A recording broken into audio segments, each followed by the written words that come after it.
Hey everybody, Josh Neighbors here, Locked On Big 12 podcast. Today it is the 28th of September, 2022.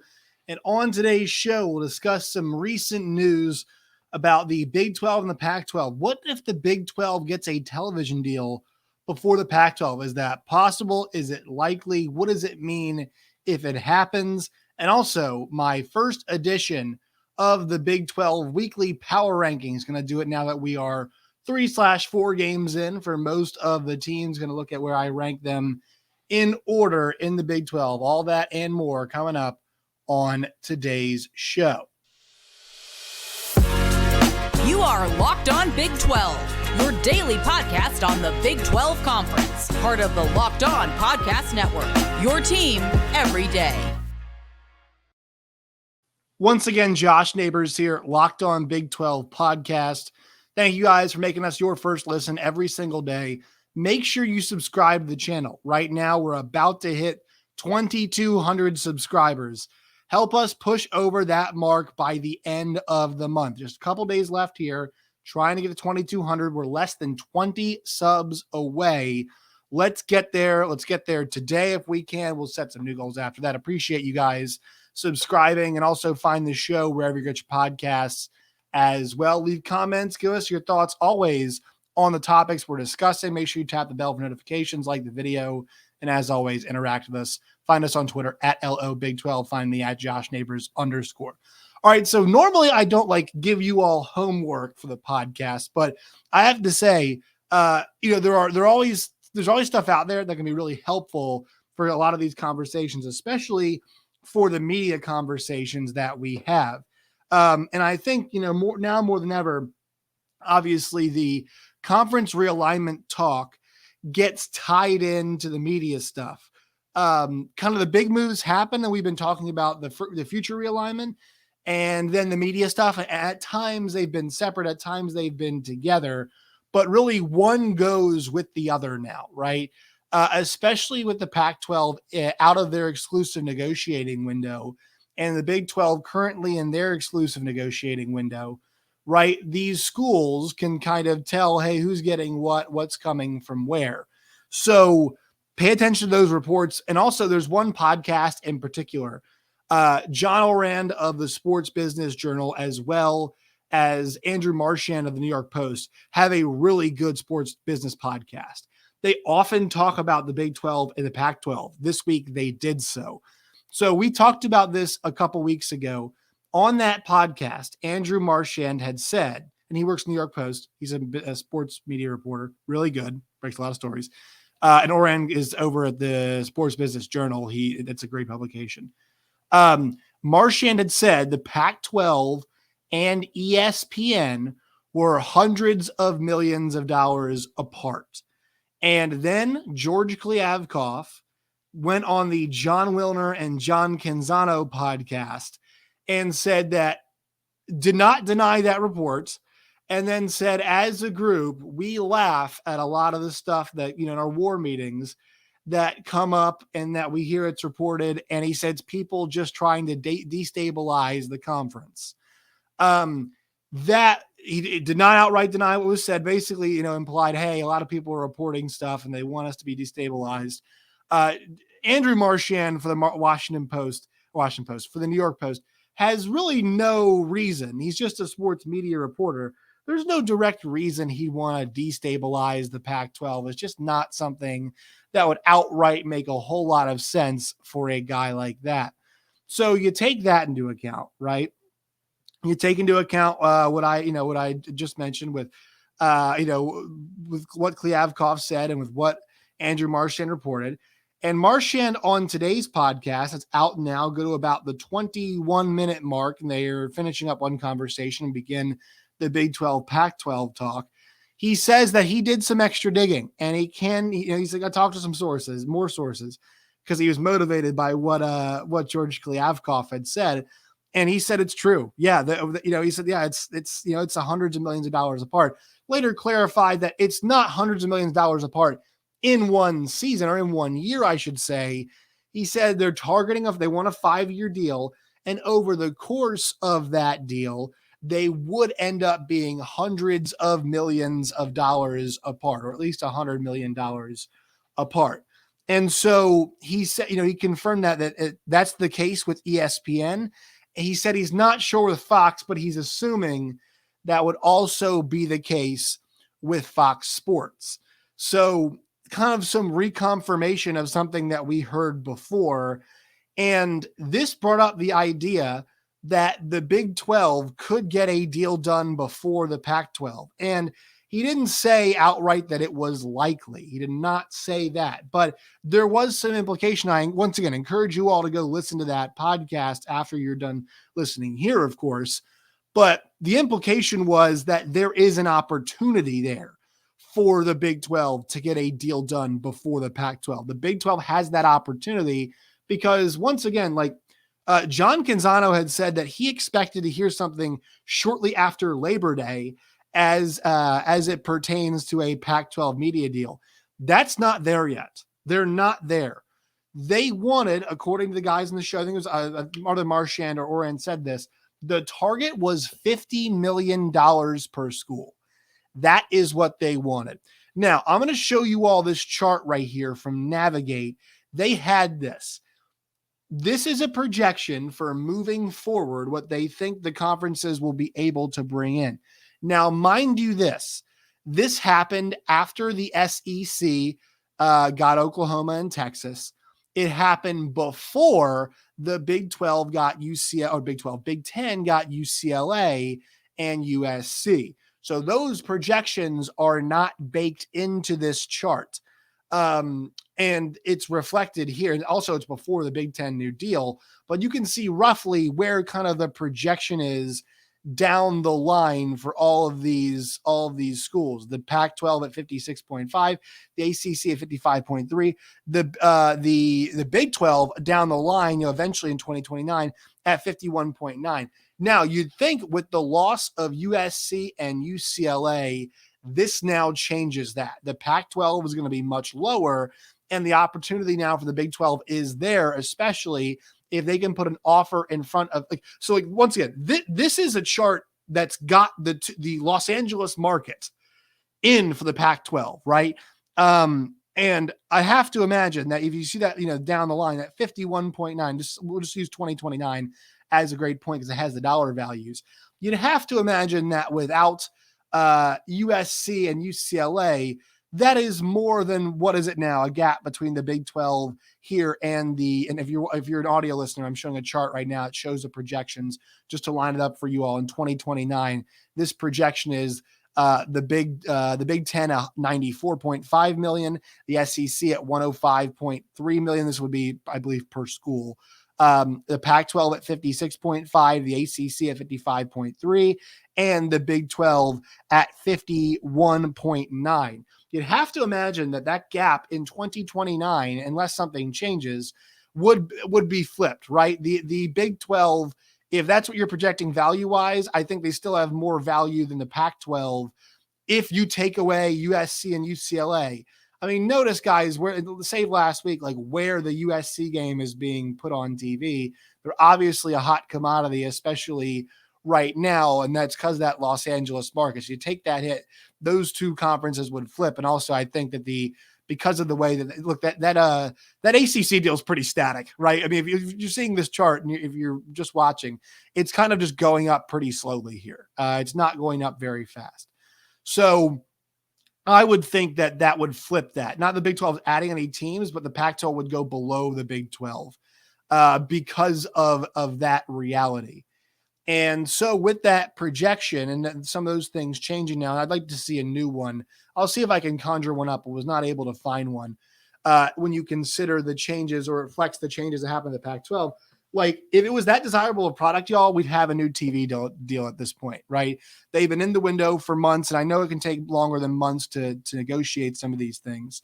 But they're there now, and their task has gotten even harder, as I've mentioned, now that the Big 12 is in the mix and starting their negotiations for a TV deal. So they just mentioned, they said, hey, what if ESPN gets a deal done before the Pac-12? That could put them in a little bit of trouble. Now, The one thing they'd have is copious amounts of late night games to still offer to ESPN if that's what ESPN wants. But the Big 12 would be in a position, I would assume this is the way that it would work.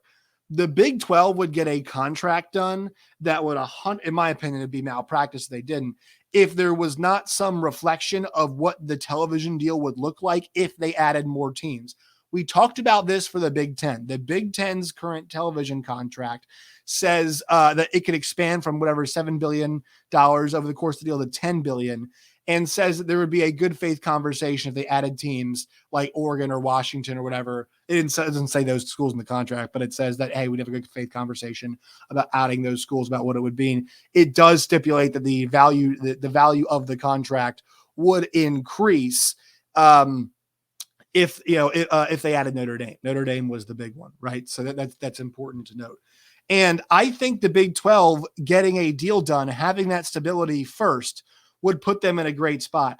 They're not necessarily in a bad spot if they don't get one done, in my opinion, right? So if there's if it happens in this way that the Pac-12 kind of gets an agreement first, I think the Big 12 would be, it would hurt some, but I don't think it would overly hurt them, just because you're watching, like if you watch every single week, if you look at the schedules the Big 12 is offering, like they are offering games in all of the windows that are possible. And I know a lot of the conferences do that too, but they are, compared to the Pac-12, they are at noon, they are at 3:30, they are at 7, and sometimes, as we saw with the game between Baylor and BYU, they can be later on in the day as well. BYU has also played more late game, another late game. I think Wyoming was pretty late for them too.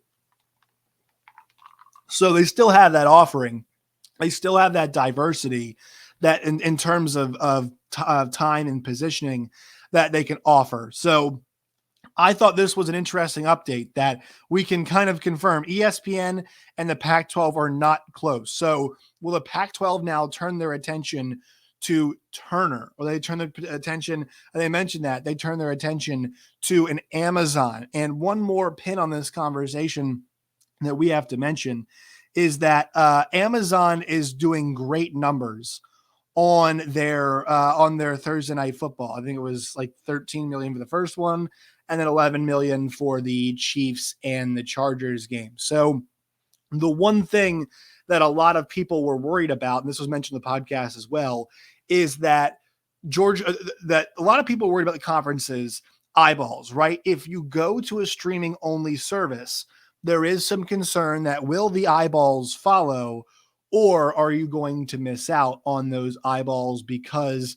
you are now on a streaming platform? To me, it's a pretty valid conversation. It's a valid talking point, in my opinion, but I think that this is proving that if people want to find the product, they will find the product. Now, what's different about Amazon and the NFL is it's a standalone game on Thursday night, and also they overpaid for it because it is the NFL. There is no guarantee that just because the NFL is doing well, the Big 12 would do well. Sure, college football numbers are up, and sure, people found those NFL games with relative ease in terms of viewership. But you have to think, would this change with college football? Like if you put a 3:30 game on Amazon, it's tough because if you want to toggle between games on your TV or whatever it is, like if there's another bigger game on, it's going to get drowned out. You'd rather be on a linear cable network than you would be on Amazon if you're in a time window when there's multiple games happening. And I'm actually going right now to ESPN because I want to use this week as an example. We know that Baylor is playing Oklahoma State this week at 2:30 Central, 3:30 Eastern. And obviously that's a big window normally. So I'm going to go to that 3:30 window. On CBS, you've got Arkansas and hosting Alabama. You've got Rutgers, Ohio State on the Big Ten Network. You've got Oklahoma State and Baylor on Fox. You've got Northwestern and Penn State on ESPN. You've got A&M and Mississippi State on the SEC Network. Those are all the ranked games, at least, happening at that window. Well, if you put Baylor versus Oklahoma State on an Amazon and Arkansas, Alabama is on, you might be in trouble in the beginning of the game, at least until that game gets out of hand, or if it doesn't get out of hand, you're in trouble, right? Penn State Northwestern, I know it's Penn State, so I'm not, they do good numbers, but like I wouldn't be overly worried about that game. I think this window is one of those where it's like, look, people would find a great game wherever it is. And I think people would find Baylor, Oklahoma State, but you don't necessarily want to be hard to find if a lot is happening, right? That's kind of why people love Red Zone, is you kind of get all of it at a certain time, or people love Sunday Ticket because they want to have it all at their fingertips there at the same time. Amazon can be a bit trickier because it's not on your television dial. You can't just flip to that. So I think that's something that both the Big 12 and the Pac-12 have to contend with when it comes to this situation. But the other edge in that category the Pac-12 has is that they can exclusively, not exclusive, they can negotiate with Amazon more so than the Big 12 is. I think Big 12 is having those conversations with a lot of other people, despite the fact that it's a exclusive negotiating window. But still, they're allowed to have, the Pac-12 is allowed to have those conversations because they're out of their, it's not just exclusive anymore for them. They're outside of that window. But I think listening to this show, the one thing I took from it, listening to that podcast, those two guys know a lot about sports media, that it is very possible the Big 12 could get a deal done before the Pac-12, and that could entice other schools. So maybe the strategy is you take a little bit less in the initial deal, and in the written contract of the deal, it offers a lot more room for expanding how much money if you take in more brands, right? So if you say, hey, look, we're down with ESPN at this dollar amount, it's going to increase to this dollar amount if you all join this league. That's going to be more than you would get in the Pac-12 at this point in time. That's kind of the key there, is making sure it's more than what the Pac-12 would give you. Come on over here now. This is what you want. This is a stability. And once again, I think this would be a 5-year deal. I think maybe you make it a 4-year deal. You want to come up before, you'd like to come up before the Big Ten, and before the Big Ten does. I think that would be the strategy here. Like, you don't want to be at the altar at the same time the Big Ten does. At least that's just my opinion on that. Maybe you all feel differently. Let me know in the comments below. But the Big Ten's deal comes up, I believe, in 2030. I would want to be before that. So if it's 25, if you're there for 2025, 2026 athletic season, 26, 27, 28, 29, you maybe want to do a 3-year deal, a 4-year deal, 29, 30, or maybe we wait to be a year after. So it's 30, 31. So you can come up then. But that's one thing about this, is like, they don't want to sync these television contracts because it would allow in some world, like, for everybody to take one thing all at once.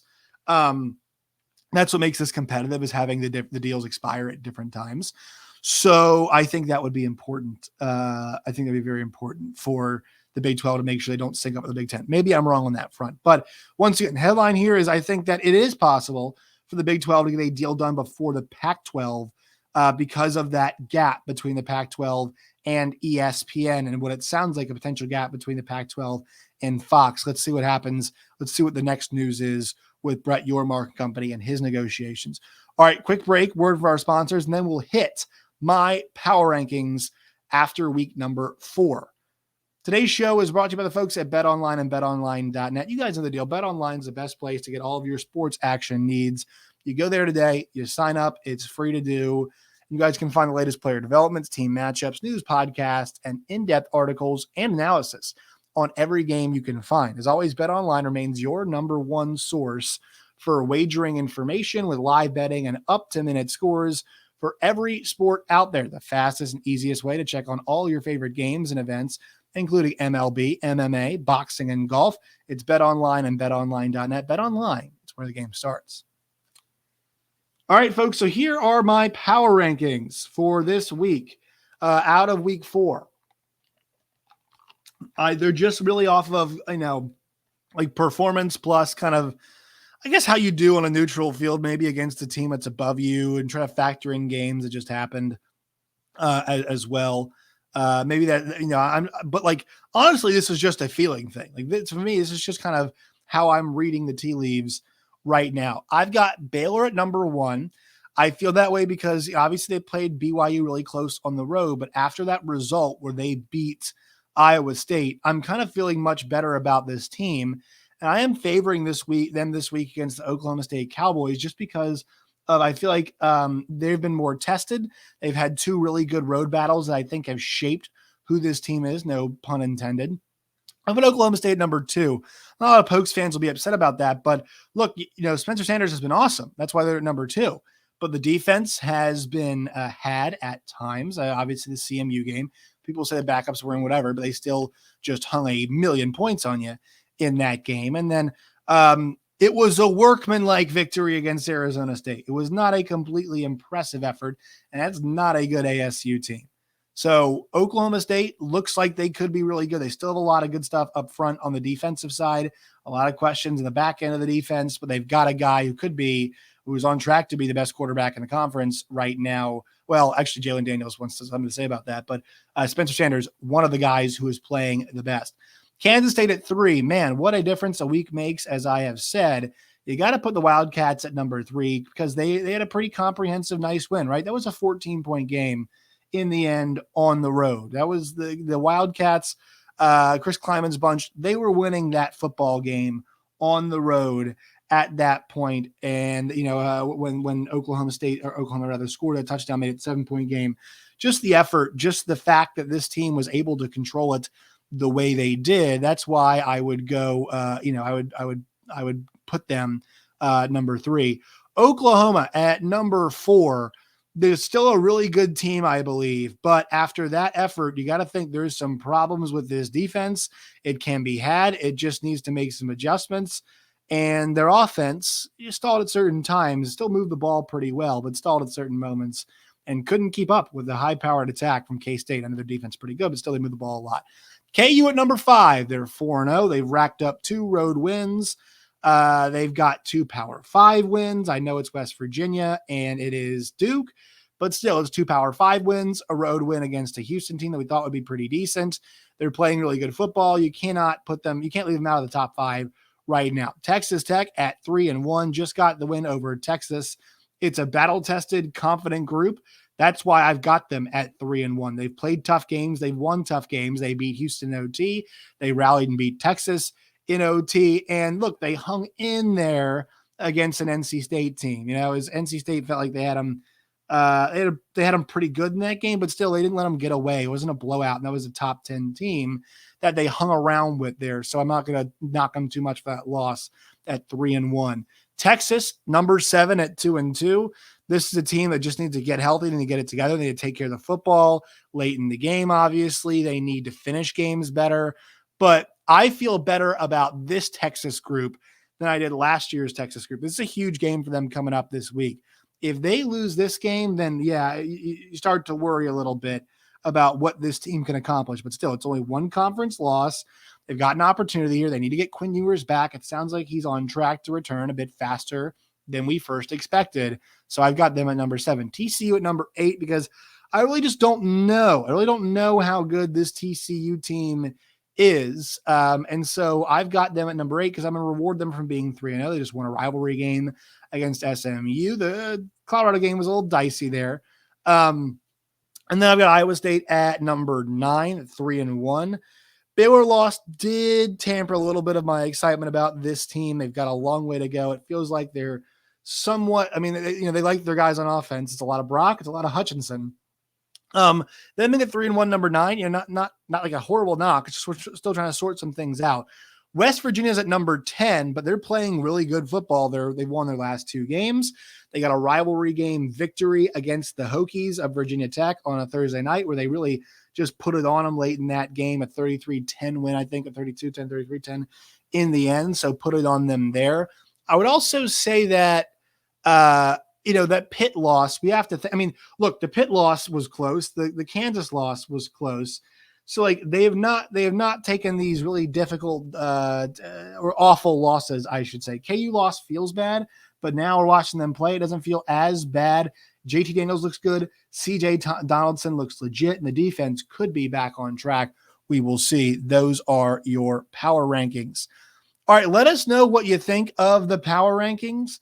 Let us know what you think of the conversation about, hey, could the Big 12 get a television deal done before the Pac-12? Let us know your thoughts on that. Follow us on Twitter at LO Big 12. Follow me at Josh Neighbors _ make sure you guys check out that Orand and Marchand Sports Media podcast. Very interesting stuff there as well. All right, my friends, till next time, as always, stay safe.